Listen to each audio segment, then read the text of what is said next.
Hello दोस्तों, आज मैं बात करूंगा कम्युनिज्म के बारे में, जिसको हिंदी में साम्यवाद बोलते हैं।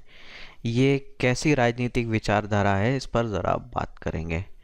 तो कम्युनिज्म जो है, ये थ्योरी जो है कार्ल मार्क्स ने दी थी 19वीं सदी में, और ये एक अलग तरह का राजनीतिक सिस्टम है। अब ये सिस्टम ये कहता है कि देश की सभी संपत्तियों पर सबका बराबर का अधिकार है, ना किसी का कम ना किसी का ज़्यादा, सबका बराबर का अधिकार है। और सरकार जो है इस अधिकार की एक संरक्षक है, वो सिर्फ एक केयर टेकर वाली भूमिका में रहेगी।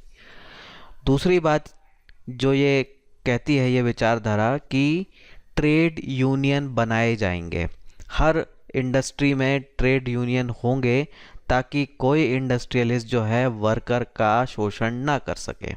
साथ में वर्करों का शोषण ना हो, इसलिए जो है ये विचारधारा ये भी कहती है कि किसी भी बाहर की कंपनी को देश में नहीं आने देना है।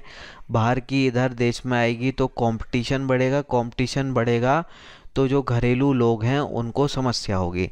इसलिए जो है ये कंपटीशन की घोर विरोधी विचारधारा है।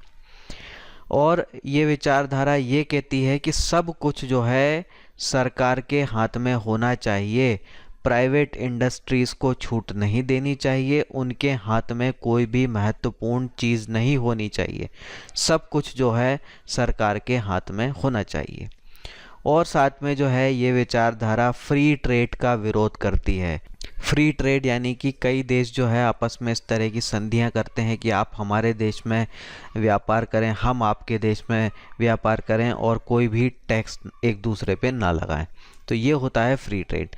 इसकी जो है ये विचारधारा घोर विरोधी है, क्योंकि उनको लगता है कि फ्री ट्रेड होगा तो दूसरे देश के यहाँ आने लगेंगे, कंपटीशन होगा, कंपटीशन होगा तो जो है हमारे देश के लोगों को परेशानी होगी। तो ये जो है ओवरऑल कम्युनिज्म जो साम्यवादी विचारधारा है उसकी मोटी मोटी बात हो जाती है। अब इस चीज़ को सुनकर तो बड़ा अच्छा लगता है कि सब कुछ जो है सरकार के हाथ में होना चाहिए, कोई प्राइवेट लोगों को कुछ नहीं होना चाहिए, देश पे सबका बराबर का हक हो, कोई एक्सप्लॉइटेशन ना हो। सुनने में बड़ा अच्छा लग रहा है, पर ये बहुत ही घटिया विचारधारा है। क्यों है, इसको ज़रा समझें। एक ये है कि ये देश के लोगों को निकम्मा बनाती है, आलसी बनाती है। क्यों बनाती है? क्योंकि ये कहते हैं कि ट्रेड यूनियन होने चाहिए और उनकी सुनी जानी चाहिए। और साथ में ये प्राइवेट इंडस्ट्रीज़ का विरोध करते हैं। तो जब प्राइवेट इंडस्ट्रीज़ जो कि प्रॉफिट मोटिव पे चलती हैं, और वहीं हम गवर्नमेंट इंडस्ट्रीज़ की बात करें जिनका प्रॉफिट मोटिव नहीं होता, तो जो है ट्रेड यूनियन जब वहाँ पे होंगे तो वो काम करें या ना करें उनको तनख्वाह दी जाएगी, उनको पैसे दिए जाएंगे। अब वो तनख्वाह पैसे देने के लिए भले ही देश के ऊपर कितना भी कर्ज लग जाए, उससे उन्हें फ़र्क नहीं पड़ता। तो ये जो है यही कहते हैं कि वर्कर को हमेशा मिलना चाहिए, काम करे या ना करे उसका कोई शोषण नहीं होना चाहिए, काम नहीं करता है तो भी उसको निकालना नहीं चाहिए। तो ये सारी चीज़ें जो होती हैं तो ये क्या करती हैं, देश के लोगों को निकम्मा बनाती हैं। और ट्रेड यूनियन जो है काम और नहीं होने देते हैं, ये अपनी मन मर्जी हर जगह चलाते हैं, और जो है बिना काम के ये पैसे देने वाली फ़िलॉसफी पे चलते हैं। और दूसरी समस्या ये है कि जब ये चीज़ होती है तो इनोवेशन ख़त्म होता है। इनोवेशन का मतलब नई नई चीज़ें बनना, डिस्कवरी होना, इन्वेंशंस होना। ये चीज़ें जो है इस चीज़ों में भारी कमी आ जाती है या एक तरह से ख़त्म होने लगती हैं, क्योंकि ये जो विचारधारा है ये कंपटीशन के विरोध वाली विचारधारा है। अब जब कंपटीशन होगा ही नहीं तो इनोवेशन भी नहीं होता है, और ये जो है कंपटीशन के विरोधी हैं। साथ में क्या होता है, जब आप कंपटीशन का विरोध करते हैं तो देश में स्मगलिंग बढ़ती है। स्मगलिंग बढ़ती है तो सरकार का नुकसान होता है। अब कंपटीशन नहीं होता है तो स्मगलिंग कैसे बढ़ जाती है? जैसे हम माने कि हमारे देश में कंपटीशन नहीं है तो हम जो चीज़ें बना रहे हैं उसी में खुश रहेंगे। लेकिन दूसरे देश में कुछ अच्छी चीज़ बन जाती है तो कोई ना कोई देश का आदमी उस अच्छी चीज़ को चोरी छुपे देश में लाने लगेगा। अब क्योंकि वो चीज़ दूसरे से बेहतर है तो उसको ख़रीदा भी जाएगा, और क्योंकि हम जो है कंपटीशन के विरोधी हैं, हम ये नहीं चाहते कि उस देश का आदमी आके यहाँ जाके बेचे या उसकी फैक्ट्री लगाए, तो हम जो है उसको ये चीज़ करने नहीं देंगे। तो स्मगलिंग होगी, स्मगलिंग होगी तो सरकार को रेवेन्यू नहीं मिलेगा, टैक्स नहीं मिलेगा, तो सरकार की अर्थव्यवस्था जो है खराब होगी। अब यही कारण है कि साम्यवादी विचारधारा को मानने वाले अधिकतर देश जो है आर्थिक रूप से तबाह हुए। कई नाम हम ले सकते हैं। वियतनाम जो है इससे तबाह हुआ, वेनेजुला हुआ, यूएसएसआर जो है टूट गया, नॉर्थ कोरिया जो है इसी को फॉलो करता है, क्यूबा में जो है परेशानियां खड़ी हुई। तो लगभग जो भी देशों ने जो है इसको फॉलो किया है उन्होंने अपनी अर्थव्यवस्था का भारी नुकसान किया है। सिर्फ एक देश जो है इसका अपवाद है, वो है चाइना।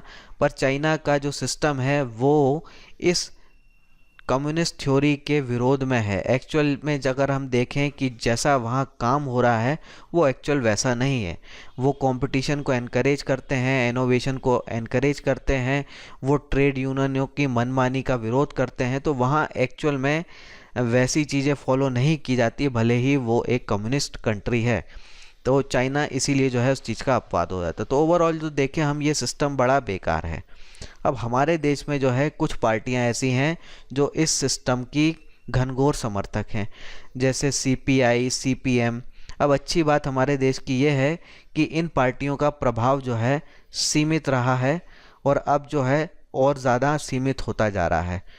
तो अगर हम कुछ राज्यों को देखें, जैसे कि बंगाल में कम्युनिस्टों का 15-20 साल से ज़्यादा राज रहा और उनके शासन में बंगाल जो है हमेशा पिछड़ता गया, बर्बाद होता गया। त्रिपुरा में जो है इनका सालों शासन रहा, दशकों शासन रहा, त्रिपुरा में भी कोई तरक्की नहीं हुई। तो अब जो है ये वहाँ से हटने लगे हैं। तो अब अगर हम देखें तो कुछ राज्यों तक ये सीमित हैं, जैसे त्रिपुरा है, बंगाल है, केरला।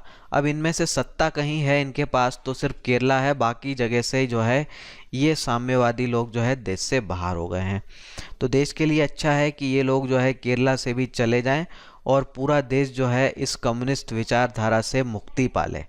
और साथ में एक घटिया बात इन लोगों की ये है कि ये लोग जो है कम्युनिस्ट हैं तो ये दूसरे का भी सपोर्ट करने लगते हैं, भले ही वो भारत विरोधी क्यों ना हो।